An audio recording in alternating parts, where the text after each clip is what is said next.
ఈరోజైతే మేము నెయ్యి చేస్తున్నాం. నెయ్యి ఎలా చేయాలో మీకు చూపిస్తా. వారం రోజులు ఫ్రిడ్జ్‌లో మేము పాల మీద మీగడ స్టోర్ చేసి పెట్టుకున్నాం. ఇప్పుడు ముందుగానైతే మనం మిక్సీ జార్‌లో వేసుకోవాలి. మేమైతే ఇప్పుడు మీగడని మిక్సీ జార్‌లోకి తీసుకున్నాం. కొన్ని కూల్ వాటర్ పోసుకోవాలి. మిక్సీ పట్టుకోవాలి. మనం కొన్ని వాటర్ యాడ్ చేసుకోవాలి. మనకైతే వెన్న మొత్తం ఇలా పైకి వస్తది. ఇప్పుడైతే వెన్నని మేము గిన్నెలోకి తీసుకుంటున్నాం. మనం వాటర్ పోసుకొని ఒకసారి మంచిగా ఇలా కడుక్కున్నాం.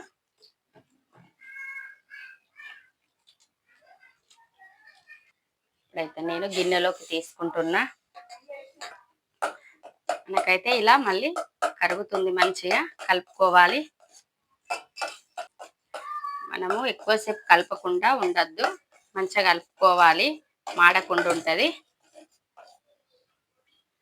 మనకైతే ఇలా నెయ్యి పొంగొస్తుంది. మనం మంచిగా కలుపుకుంటూ ఉండాలి. గ్యాస్ సిమ్లో పెట్టుకోవాలి.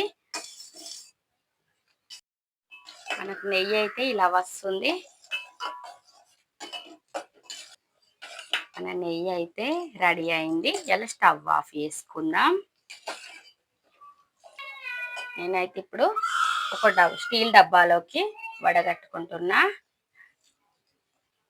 ఇది మనం ఫ్రిడ్జ్లో స్టోర్ చేసి పెట్టుకుంటే మనకు అవసరం ఉన్నప్పుడు తీసుకొని ఒక స్పూను 2 స్పూన్లు వాడుకోవచ్చు.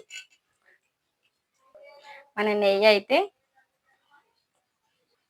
మన ఇంట్లో మనం చేసుకుంటే ఇలా నీట్గా ఫ్రెష్గా ఉంటుంది.